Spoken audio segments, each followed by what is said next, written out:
So we wanted to divide our talk today into roughly two big sections. The first section would be the first two topics is about innovating inside a healthcare system. And that goes back to both my background and Abeer's background when we were on the provider side. And sort of explain how things work in different systems. We've both been at different healthcare systems. So we're not talking about specific providers. We're talking about in general, everything we know about healthcare systems. And then the difference between the innovation inside a hospital versus a startup.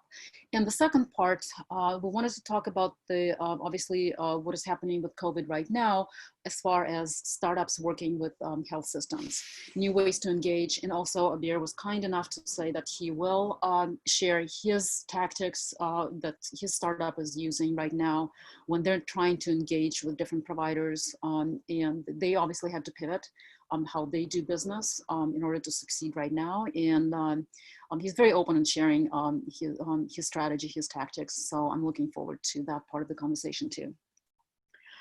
So with that, Abeer, let's sort of dive into the first part is, you and I talked a lot about what it's like innovating inside a healthcare system. And you came up with a really interesting analogy of greenhouses versus farmers markets. So let's go ahead and start there. Just to set the stage, we were talking about the different ways healthcare systems help startups. And Abeer, do you want to take it from there? Yeah, absolutely. So I've plenty of thoughts on healthcare system innovation, maybe too many, so I'll trim it down for this conversation. But I think, where I'd like to start is I think the main concept for healthcare system innovation is it's bifurcated right now. The way that I see it in institutes that have very clear processes and institutes that are focused on innovation. That includes, the right resources, whether it be the talent or the budgets, versus health systems that right now are kind of seeing it seeing it really kind of organically bottom up. And around that, I think one thing that I would really hope that health systems kind of continue to focus on is really more so of the early stage focus. Early stage being not when a solution has already been kind of out there for a while, but really grassroots with local startups that are coming up and need the support of physicians, need that initial patient data. I think that's where healthcare systems can be the most influential to not only just innovation within their own system, but just innovation in general with healthcare. And I think the analogy that you had brought up is many times we see healthcare systems picking and choosing innovation that's a little bit down the stream, as that farmer's market, or it's already been produced and now it's ready for distribution, versus it would be great to see healthcare systems become that greenhouse, become that incubator space. And I know there's so much regulatory and clinical challenges to that, but being able to really navigate those and dig into those deeper problems is going to be what's going to be super helpful for early stage companies, exactly for companies like mine as well, where there's open arms to see new innovative products and try them out and be willing to try them out, be willing to fail on some products safely, of course. But that's kind of tying back to that analogy that you just brought up, Laura. Yeah, and I think part of it is that when healthcare systems decided, and I use the word decided loosely, decided that they need to do innovation. They took lessons from the corporate world, and they didn't really know how to do it. It was not organically developed the way I see it. I watched it over and over where different systems opened up innovation centers with no real plan or idea how to implement it. And it resulted in two ways to do it, which one was to just establish a big fund. And that's what Abeer and I call the farmer's market, meaning it's an already product ready for distribution, and you maybe invest in scaling it up, but you already have the product. And then others tried to do a little bit more on the ground, and sort of the greenhouse version of it. And in our opinion, there was not enough greenhouses built, sort of those models. And the ones that were built what I have seen personally is more built on enthusiasm as opposed to having allocated budgets. And I don't know, Bear, you can talk about your experience, but I have seen in instances over and over again where there was no specific budget allocated for trying different things out. So if a startup came to a health systems, more often than not, they had to find a champion. If they did, they had to start the pilot. There was no budget allocated for a pilot, so they had to build a business case together with the physician champion or nurse champion, and kind of work the numbers to convince departments to allocate that budget. And that paradigm ultimately is not a very effective way to do it. And I don't know, Abeer, do you want to talk about what you have seen, maybe better examples where that was the case, where some budgets were allocated for projects and you didn't have to do a lot of pre-selling on the business model and the ROI and return on investment? Yeah, absolutely. So from a startup's perspective, I think there's two different very clear channels to do early stage innovation within a health system with your own startup or solution. And I think one of those models has been done fairly well, and I think almost maybe we could say really well with Cedars. Cedars is a beacon as far as innovation goes with a health system, where they've created a true ecosystem to have the earliest stage solutions come to them with their accelerator that they now have. I believe they invest, I think this changes from year to year, but they invest anywhere from $100,000 to $150,000. They have a 3-month accelerator that takes on very early stage companies and gives them the environment to be able to either thrive or fail. And so I think that's a great model to do very early stage. And, institutions that don't necessarily have that type of structure laid out, the way that I've seen startups, and, myself included, be successful is to try to penetrate from the bottom up. And that goes back to what you were saying, Laura, where some of the times the most successful, entry into health systems has been just through very enthusiastic physicians or some type of champion within that system that is willing to come and take a chance on a solution that they feel is going to be very influential to their patient outcomes or to the day-to-day work that they or their staff are doing.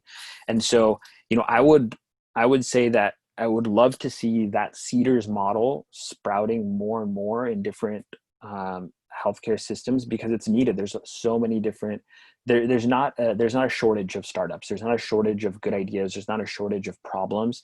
And the alternative, just to kind of not just throw out different things, but to also think about solutions, is maybe having these institutions that can't do a Cedars type, but maybe having a small aggregate or a cohort of physicians that they really believe in, that they could be catalysts to innovation beyond just their health system, and bringing them together and letting them play around with different ideas, giving them a small budget, even a $20,000 to a $50,000 budget per physician, and collectively looking at, $150,000, $200,000 budget for yearly innovation could go a very, very, very long way with some of these early stage companies that could benefit greatly with a $20,000 beta.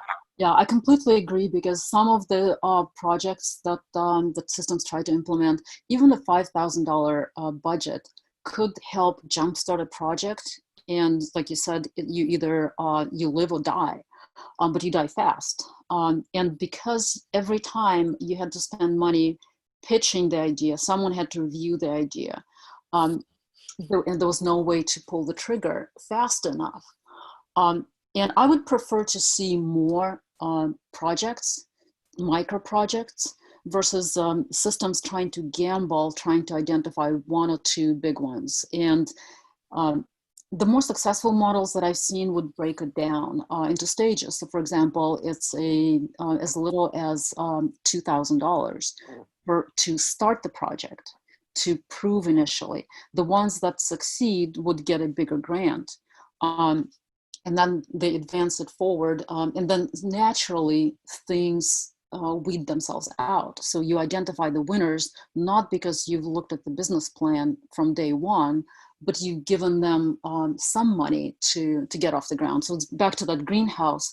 You need that protected environment, a little bit of money, and you see what grows and what doesn't.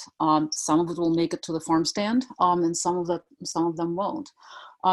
What I wanted to ask you is, in some systems rely heavily on the internal champions to start projects, and others bring in outside innovators.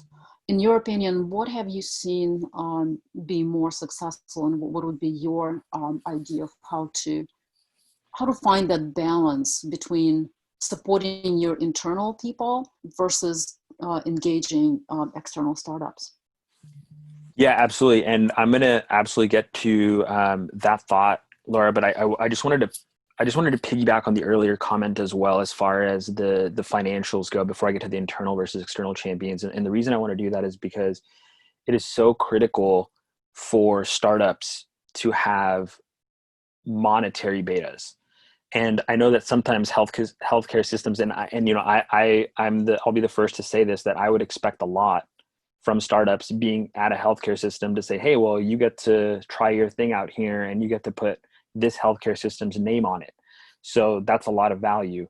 But I think we need to look beyond that and to really put, I guess, in the lightest way, to put your money where your mouth is, as far as the health systems go, and have small paid betas. And that goes a long way for the success of that startup, because they then have the validation that there's a paying customer, and a paying customer goes a very, very long way, whether it be for investments or future customers, versus a free beta where you're not sure how invested those resources at that system might or might not be. So I just wanted to hit on that, is, even a $5,000 or $10,000 beta would go a tremendous way for startups. Yeah, I love that you brought it up, because I've seen attempts by startups to do things where they would sign up for a pilot.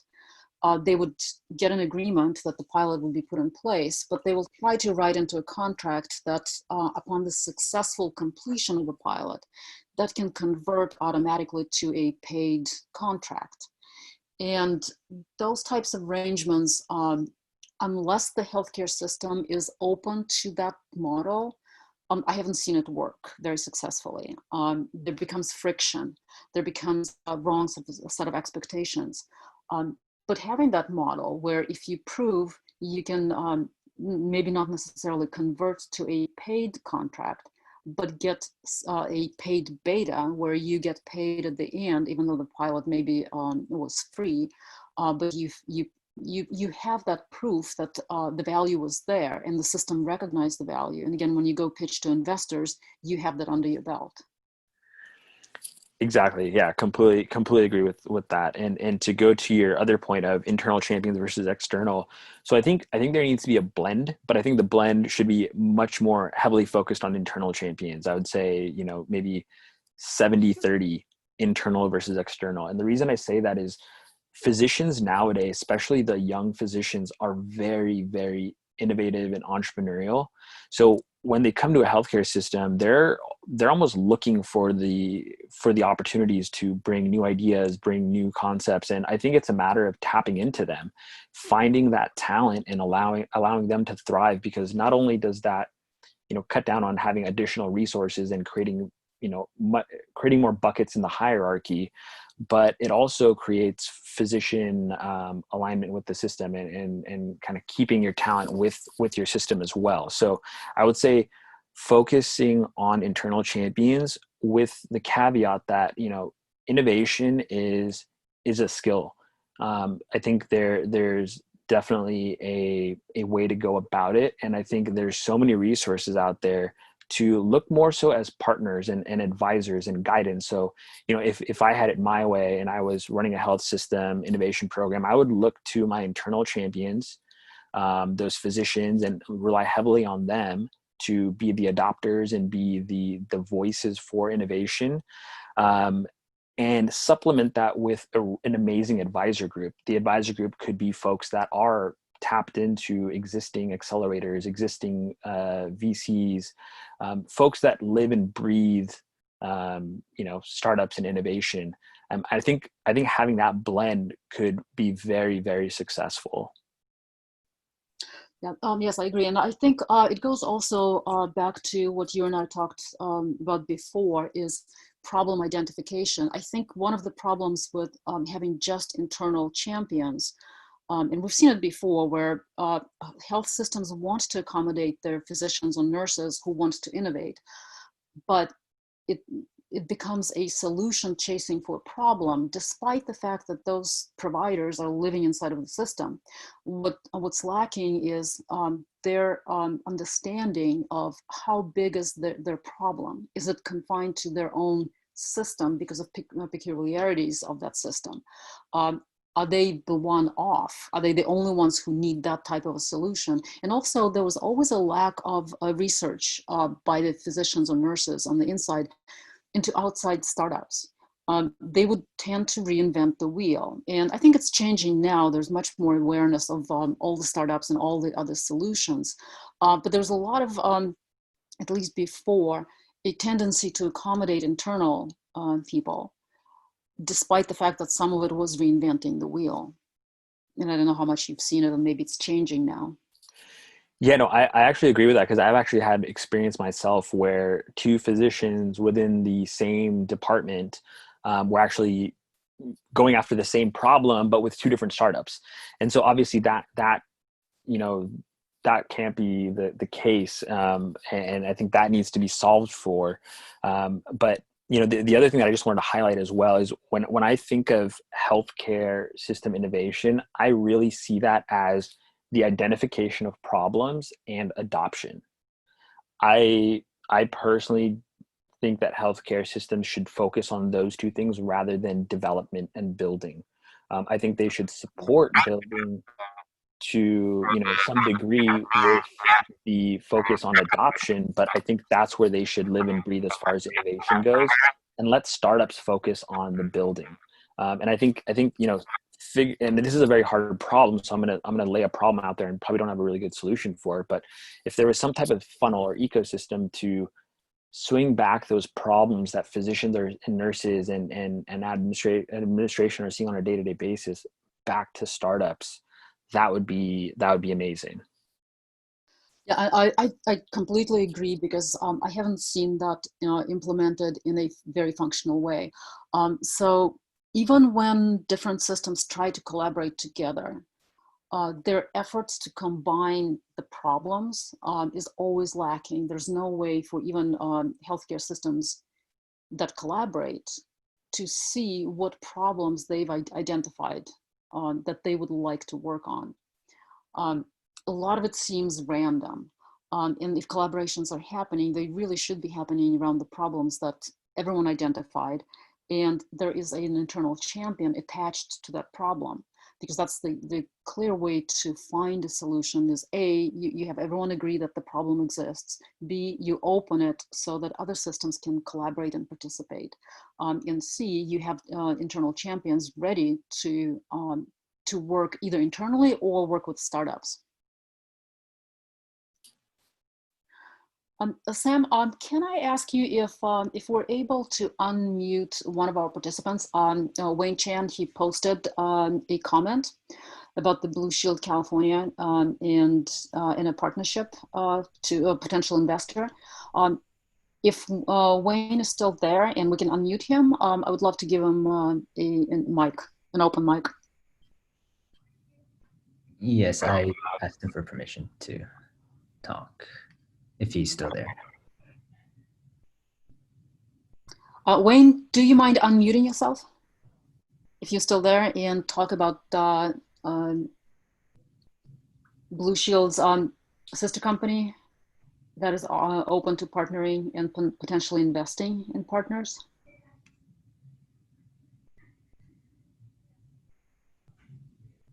Okay, maybe this is not going to work.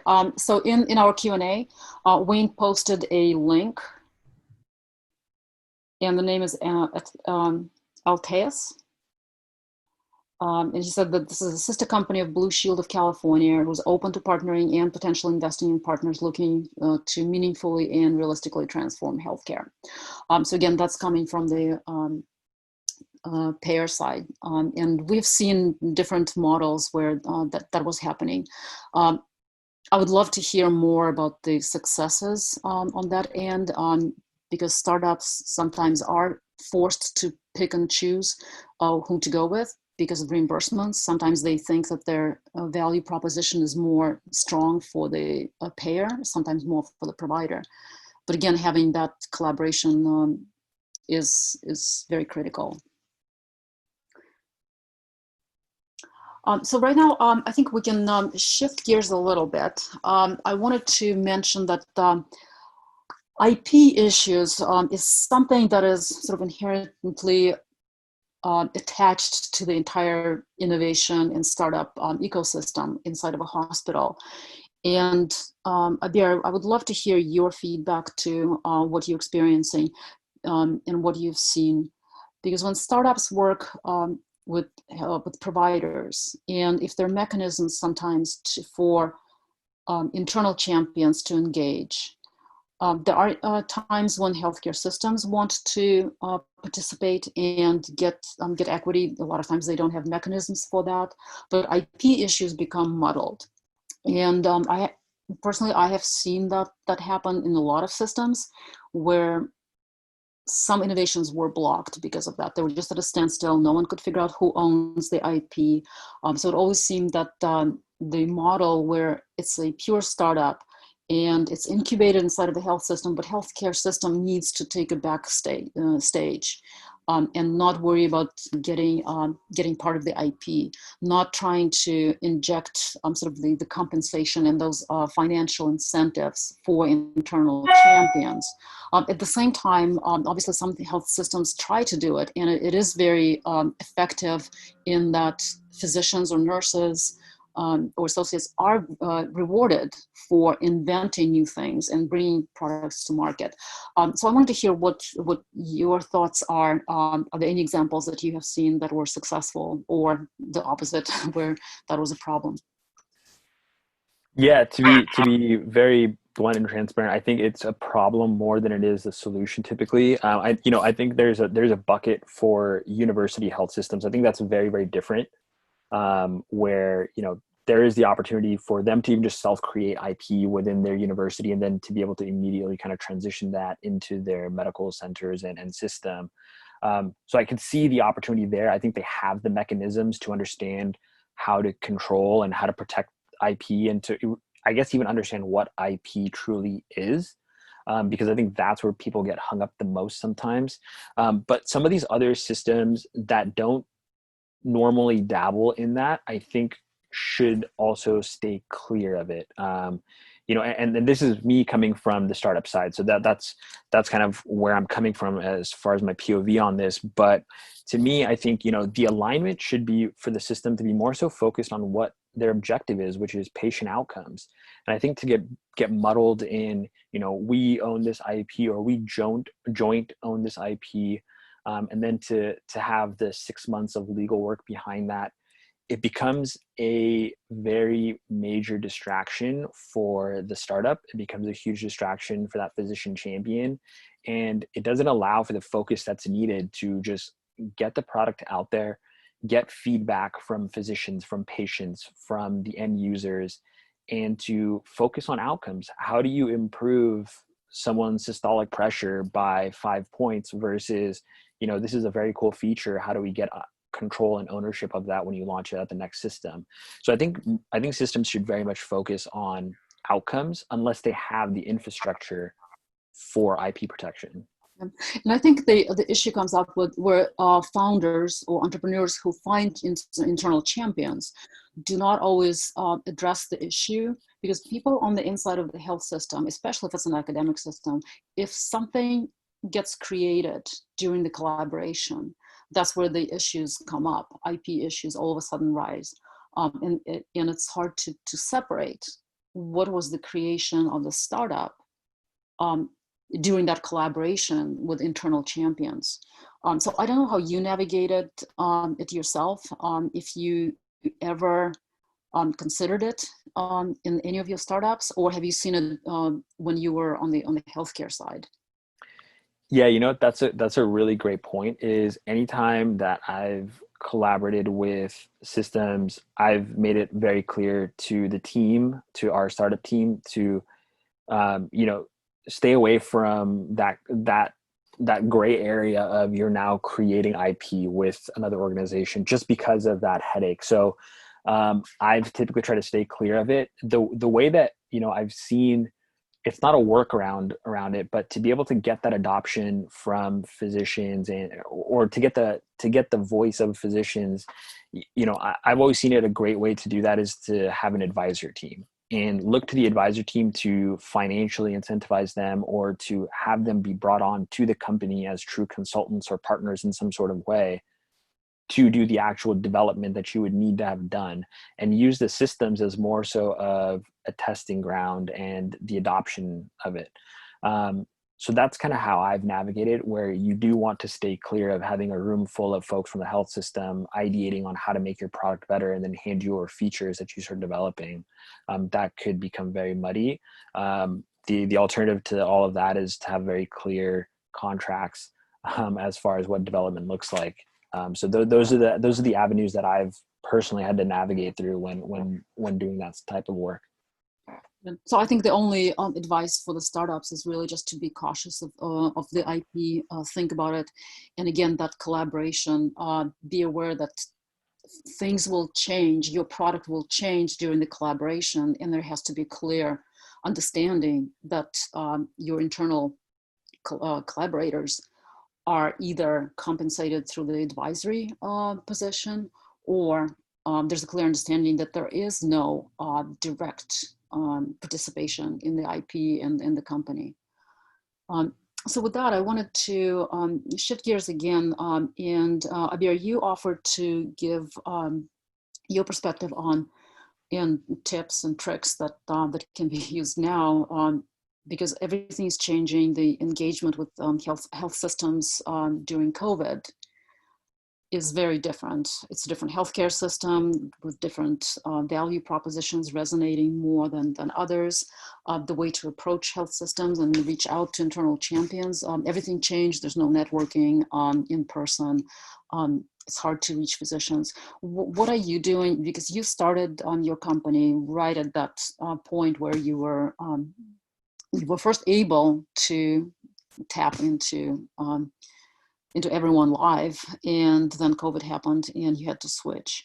So can you share a little bit your story and sort of your tips and the ways you came up with to work around it? Yeah, absolutely. So actually, we actually started Maypl in COVID and we started around April, May time. So, the world had shifted over to virtual by then, or at least most had. And so, navigating that has been very challenging. And I have experience before, being able to meet live with a physician has always been challenging. But now I think it's even more so because there's just physicians and health systems are inundated to just keep up with the changing environment that's happening with COVID.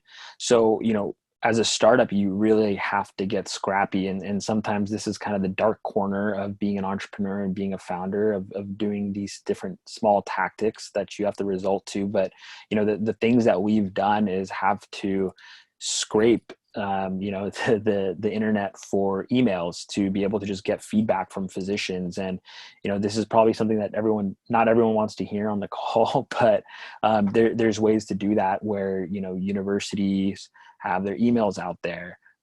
Different systems might have their emails out there as well, or having innovation arms, their emails are out there. So tapping into those emails, creating a backlog of them, and then sending them personalized. And I'm very, very much against like blasting people's emails, but knowing who your audience is and truly reaching out to someone because that they're going to be able to help you, whether it be with feedback or with adoption or whatever it might be, and to send them a personalized email and to really ask them for something that they would truly be interested in. And so that's one avenue, is trying to result to emails and trying to find those in this sort of tactical way. The other has been LinkedIn. So LinkedIn has been not as successful from the physician side, because that's typically not a place that physicians go to, but from an administrative side. So reaching out to health systems through that avenue has been successful. There's a lot of folks that are on LinkedIn. Could be a project manager, could be a C-suite executive, could be, a director or executive director that you can find on LinkedIn and reach out to them. And if your pitch, and the beauty of LinkedIn is it makes you be concise when you're sending that invite. If your pitch makes sense to them and they're interested, that's a great avenue as well. And so these are some of the things that we've been doing that have been translating to success. And that's going beyond just your internal network as well. I think right now people are excited, especially if you have something related to COVID or something that could help the health systems, reaching out to your own network. People that aren't even affiliated with healthcare systems might have another, first degree contact with someone, and that becomes your second degree. And that's another avenue. So those are the three things that we've been doing. Is number one, just using our own internal networks, whether they're health system focused or not. Number two is LinkedIn. And then the other is, just cold emails and trying to scavenge the internet for those. Have you worked with other startups more now that you did before, where you're looking for collaborations, maybe some synergies where you can attack this space together, so to speak? Yeah, absolutely. So, before that was something that I probably should have been doing, but now it's even more so. So we've been reaching out to a lot of different startups that are in the diagnostics and therapeutic space, or even labs that are, startup or small labs that are working. So because right now there's a demand from the startup side to be able to partner with different companies to create synergies, to create that biz dev flow.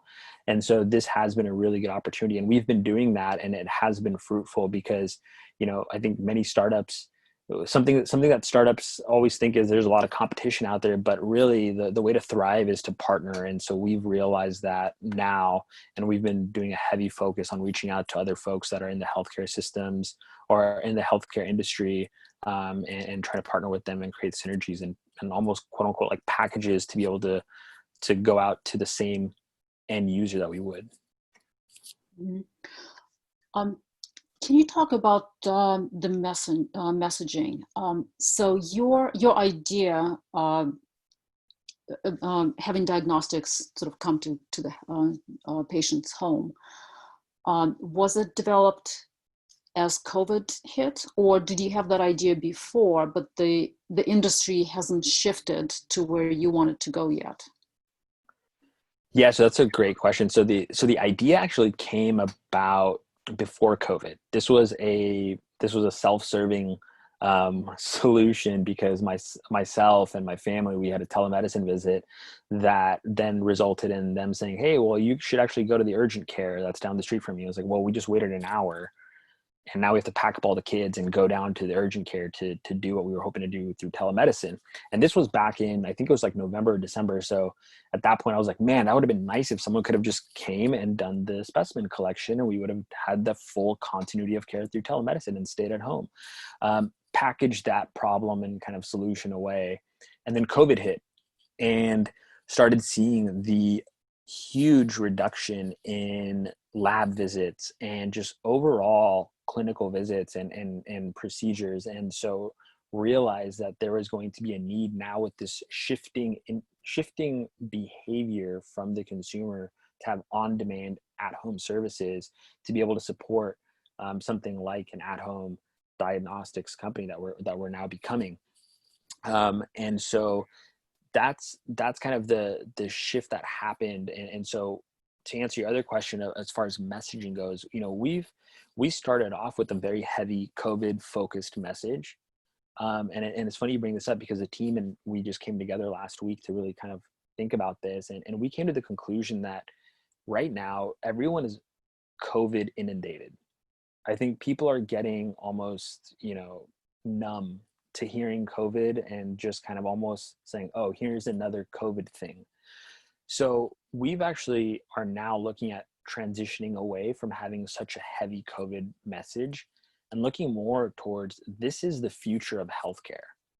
And this is how we're going to be able to support your clinic, your system, your patients, not just during COVID, but well beyond COVID, because this new ecosystem of healthcare that we're going to live in is here to stay. And so our message is definitely going to be changing and going towards that direction. I think a lot of, I completely agree with being just saturated with all the messaging around COVID. And a lot of companies, I think, thought that the only way to engage in that sort of COVID environment was to say, I will address COVID issues. And sometimes it was so far stretched that, again, the cry wolf syndrome kicked in. Everyone was claiming it. No one was really addressing. I think one issue is paying attention to the industry shifts and shifts in perception too. Because obviously telemedicine has been on the rise, but it was not that golden child that everyone was hoping it would be until COVID. And it was mainly because of the shifts in behavior, plus the industry shifts where the reimbursement sort of cut up. Even though some of them were only temporary, it set the precedent that that can be the norm. And that shift in the mindset, for example, I was probably the first one to originally doubt the idea that in-home diagnostics is a great way to go, because my personal experience was I go to Kaiser, I visit the doctor. If I need my prescription, I go downstairs. The pharmacy is right there. And the lab is right there to take my blood, anything I need. And that was my workflow, so to speak, my patient flow. And that changed drastically. But the only thing that really changed is my mindset, where all of a sudden I'm much more willing to do a telemedicine with my physician as opposed to going in person, which means I'm not there in that physical space to go to the lab. And now I'm much more open. But in your business model, are you going after consumers, patients like me, or are you working with clinics and healthcare providers on their end? How does that work with your company? Yeah, so that's a great question. And us being so early stage, we're still in the navigation of understanding kind of where our end business model is going to be. But right now we are very much focused on the consumer. So the end state of our business model is the consumer, and that's cash pay right now. And to kind of speak to what you're just talking about, I completely, that entirely resonates with me as well, where, initially if I'm going to the doctor's office, I don't need to have anyone come to my home. I'll just stop by and, have the DMV of the clinical world experience at Quest. But now kind of going forward, having telemedicine become the future, now I do have that mindset of, I want to stay at home and I want to continue my clinical experience at home. And so completely agree with you that change of mindset has now happened. Maybe not even because of COVID. The COVID was a catalyst, but the remaining reason is going to be because of telemedicine. And to answer your question, as far as the business model, like I said, it's consumer focused, but in the future, we very much see this being a B2B play, where as reimbursement starts to become much more telehealth focused, we are, our thesis is that CPT codes and reimbursement will become much more telehealth focused, meaning more at home and on-demand services will be reimbursed to the right price to be able to support that true experience. So I think we're sitting tight to wait for that. But for right now, it is a consumer focused business model.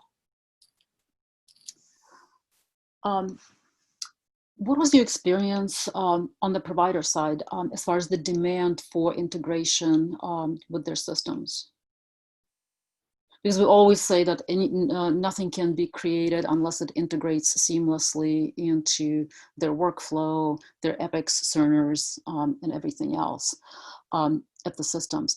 What was your experience? How easy was it? Was it actually the fact that you had to do it, or was there willingness to sort of improvise and do a bolt-on, so to speak, solution, just because of the necessity and the desire to implement it? Yeah, so for our solution, as far as the solution right now, we actually don't necessarily need to have that EMR integration to get up and running. The reason being is because this is a service that, to be quite frank, it doesn't matter too much to the physician as far as, you know, how that patient gets their labs done. And so now what we're looking at is not actually tapping into their EMR, but actually tapping into their appointment schedules, because the reason that that matters is physicians care about diagnostics from the point of view of making sure that that next visit that they have with their patient is meaningful because they have the right diagnostics already in place, and or to not have rescheduling being done. So we're looking at it from tapping into the appointment scheduling piece of it. So for us, it's not necessarily the EMR just yet, but in the future we do see that opportunity.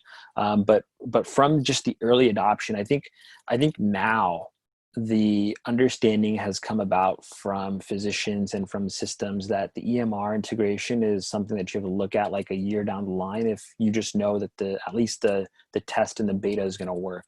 And so there is much more adoption of being able to work on the kind of like manual processes, as you could put them, versus to immediately jump to, well, you know, I won't be able to work on this until there's an EMR integration.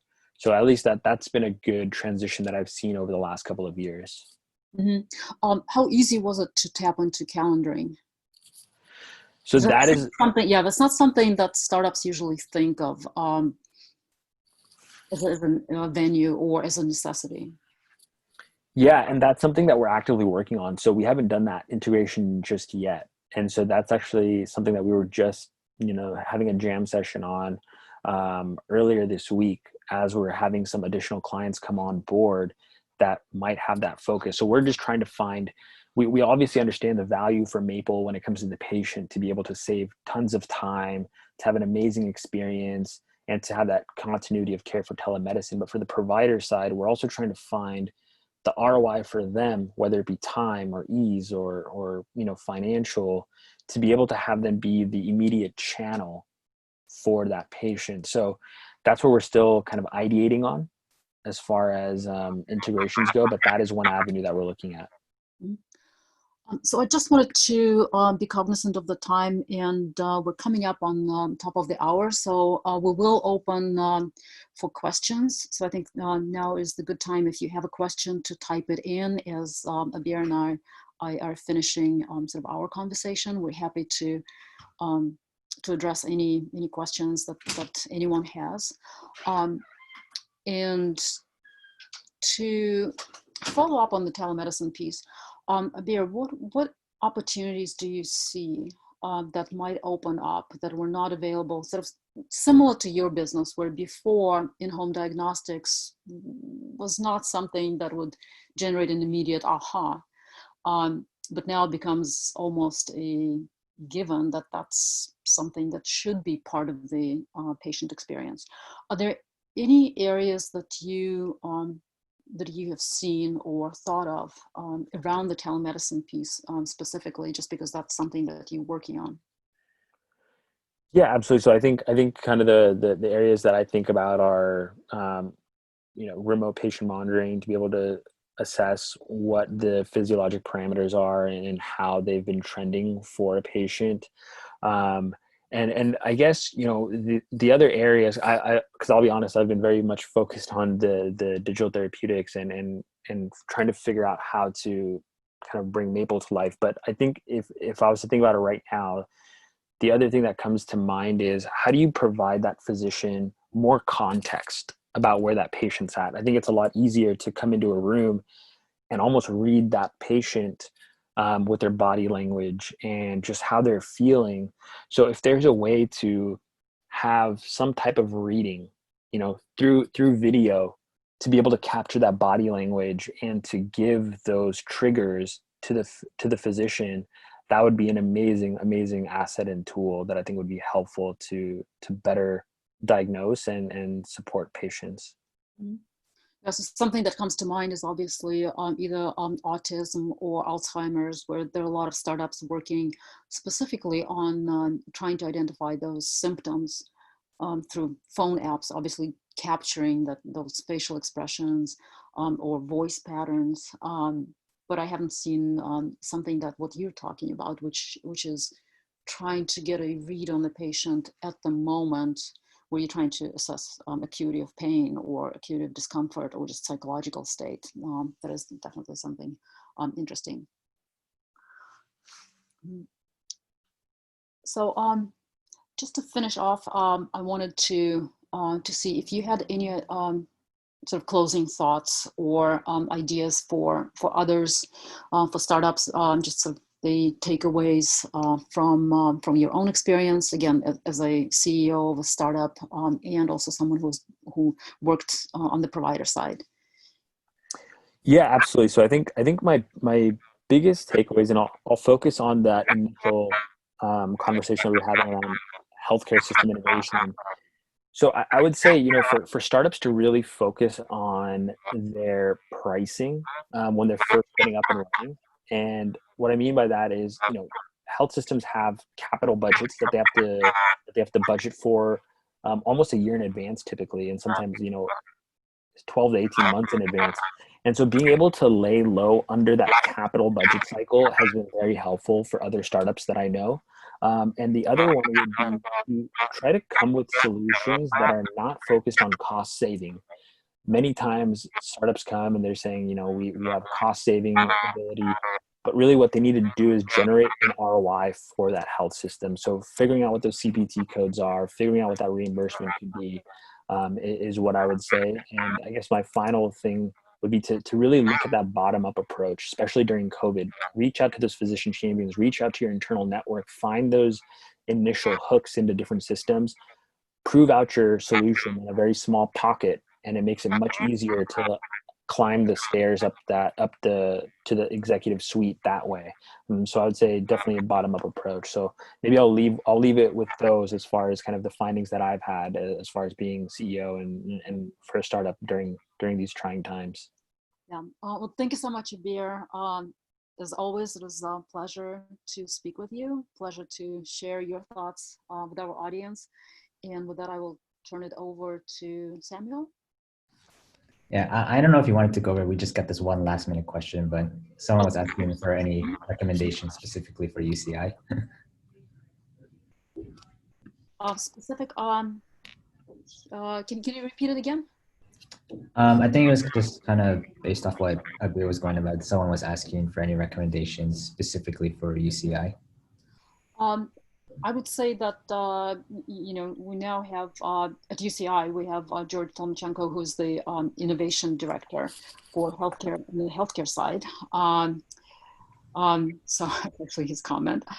George, if you want to say anything or unmute yourself, we can have a quick dialogue around that.